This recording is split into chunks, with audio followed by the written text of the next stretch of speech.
Olá, bem-vindo ao É Tudo Vintage, o seu canal de curiosidades e mistérios. Desde já, peço que se inscreva no canal e deixe o seu like caso conteúdos como esse agradem você. Não deixe de compartilhar com alguém que também gosta desses assuntos. No vídeo de hoje, vamos falar da terceira, quarta e quinta vítima de Jack o Estripador. Vamos lá? A terceira vítima de Jack, o Estripador. Elizabeth ou Long Liz Street passou a última tarde de sua vida limpando quartos na hospedaria no número 32 da rua Flower e Dean, onde ela havia morado nos 6 anos anteriores. A vice-mantenedora, Elizabeth Tanner, pagou seus 6 pence pelas tarefas e, às 18h30, Elizabeth estava matando sua sede no pub Kings Head, no cruzamento das ruas Fashion e Commercial. Por volta das 19 horas, ela havia retornado à hospedaria e estava, segundo o colega residente Charles Preston, de quem ela emprestou uma escova de roupas, vestida pronta para sair, por volta das 19h30, visto com um homem. Choveu muito naquela noite e a próxima aparição dela foi às 11 horas, quando J. Best e John Gardner tiveram certeza de que a viram abrigada na porta do Bricklayers Arms na Settles Street. Ela estava na companhia de um homem. Ele tinha um bigode preto, cílios cor de areia e estava vestindo um terno preto junto com um chapéu bilico. De acordo com Best, abre aspas, eles não pareciam dispostos a sair. Ele a estava abraçando e beijando, e como ele parecia um homem vestido de maneira respeitável, ficamos bastante surpresos com a maneira como ele estava se comportando com a mulher, fecha aspas. Os dois homens não resistiram a uma pequena brincadeira à custa do casal e comentaram com a mulher: cuidado, isso é avental de couro passando por você. Envergonhado com as provocações, o casal saiu como um tiro e Best e Gardner os observaram correndo pela chuva em direção à Commercial Road. A visão de William Marshall. Por volta das 23h45, William Marshall, um trabalhador que morava no número 64 da Berner Street, estava do lado de fora de seus alojamentos, quando notou um homem e uma mulher do lado de fora do número 63. Ambos pareciam bastante sóbrios, e enquanto ele os observava começaram a se beijar. Marshall ouviu o homem comentar com a mulher: você diria qualquer coisa, menos suas orações. O casal então se afastou, indo na direção de Dutfield's Yard. Marshall descreveu o homem como sendo de meia idade e corpulento,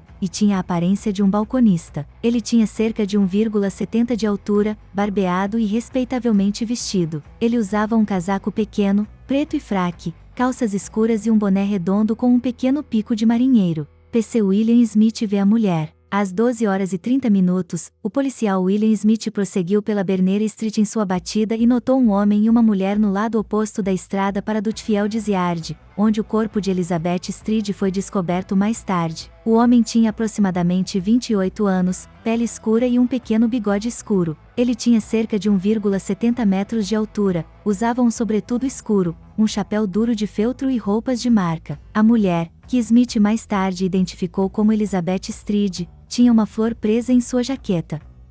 No entanto, o casal não estava fazendo nada que despertasse as suspeitas de Smith, então ele continuou em seu ritmo, mantendo-se à frente na Commercial Road. O clube na rua 40 Berner. No número 40 da Berner Street ficava o Clube Educacional Internacional dos Trabalhadores, fundado em 1884 por um grupo de socialistas judeus. O membro Maurice Eagle deixou o clube por volta das 12h15 para levar sua mocinha para casa. Voltando ao clube às 1:25, ele encontrou a porta da frente trancada, então atravessou os portões do Dutfield's Yard e entrou no clube pela porta dos fundos. Ele não notou nada no chão perto dos portões ao passar por eles e tinha certeza de que teria notado se um homem e uma mulher estivessem no pátio naquele momento. No entanto, como o pátio em si estava escuro como breu, ele não foi capaz de dizer com certeza se o corpo de Elizabeth Street poderia estar lá naquele momento. Sua última noite. Mais ou menos no exato momento em que o corpo de Elizabeth Street estava sendo descoberto em Dutfield's Yard, outra prostituta chamada Catherine O'Kate Edoves estava sendo libertada da delegacia de polícia de Bishopsgate, na cidade de Londres, presa na Aldgate High Street. Por volta das 20h30 da noite anterior, ela estava entretendo uma multidão de espectadores encantados do lado de fora do número 29 da Aldgate High Street com uma imitação espontânea, embora bêbada, de um carro de bombeiros. Tendo feito uma reverência, ela se deitou na calçada e foi dormir.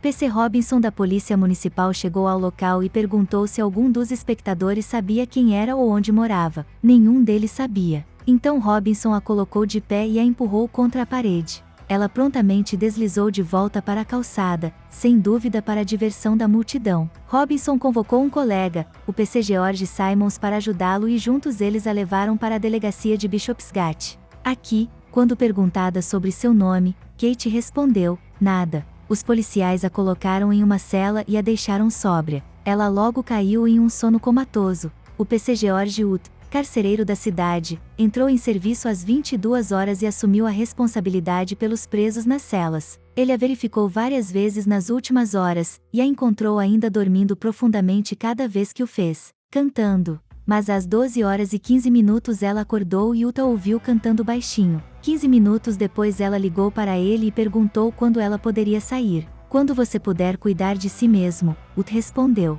Eu posso fazer isso agora, foi a resposta dela. Às 12 horas e 55 minutos, ele a trouxe da cela e disse que ela poderia ir. Quando ele perguntou seu nome e endereço para os documentos de liberação, ela disse que era Marian Kelly da 6 Fashion Street. Ela sai da polícia. Liberando-a da custódia, Uta empurrou a porta de vai-vem para a passagem e disse, por aqui, senhoritas. Enquanto caminhava pelo corredor até a porta externa, ela perguntou a ele que horas eram. Tarde demais para você beber mais, observou Uta. Vou conseguir uma maldita multa escondida quando chegar em casa, ela suspirou enquanto abria a porta. Uta não foi nem um pouco compreensivo e bem feito. Ele respondeu, você não tem o direito de ficar bêbada. Quando Kate deixou a estação, Uta pediu que ela fechasse a porta atrás de si. Tudo bem, ela gorjeou boa noite, velho galo. Assim dizendo, ela virou à esquerda e dirigiu-se para Ondsdit. De acordo com a estimativa posterior de Uta, ela teria levado cerca de 8 minutos caminhando normal para chegar à Praça Mitre, tempo durante o qual o assassino de Elizabeth Street também estava indo em direção à praça na direção oposta.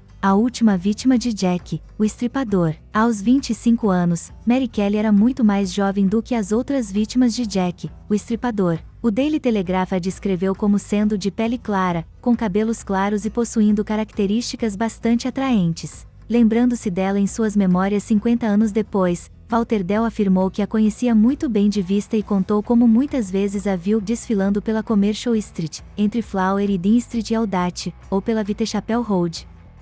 Um local popular. Ela estava, continuou ele, geralmente na companhia de 2 ou 3 de sua espécie, bem vestida e invariavelmente usando um avental branco limpo, mas sem chapéu. Ela parece ter sido muito querida na área, e a única coisa ruim que aqueles que a conheciam podiam encontrar para dizer sobre ela era que ela estava sempre embriagada.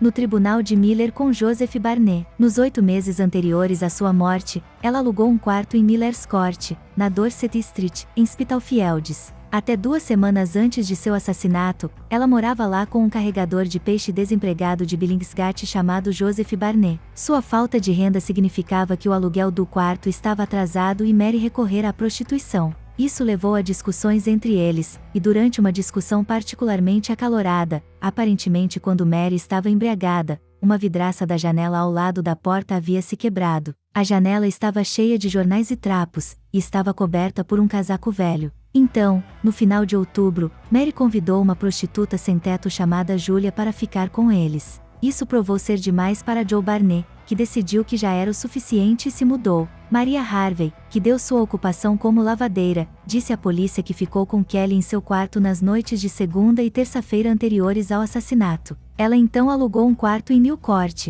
Dorset Street, mas passou a tarde de quinta-feira com Mary Kelly em seu quarto em Miller's Court. Por volta das 19 horas, Joe Barnet chegou e Maria Harvey foi embora, deixando para trás seu gorro de crepe preto, um sobretudo, 2 camisas de algodão sujas, uma camisa de menino e uma anágua branca de menina. Joe Barnet manteve relações amistosas com Mary Kelly e a viu pela última vez com vida quando a visitou entre 19 horas e 20 horas na quinta-feira, 8 de novembro. Mais tarde, ele disse que havia outra mulher com eles na sala, mas que ela saiu primeiro. É pouco provável que estivesse se referindo a Maria Harvey, pois a conhecia e certamente a teria mencionado pelo nome. Ele também disse que a mulher morava em Miller's Court, o que Maria Harvey não morava. É, portanto, possível que ele estivesse se referindo a Lizzie Albrook.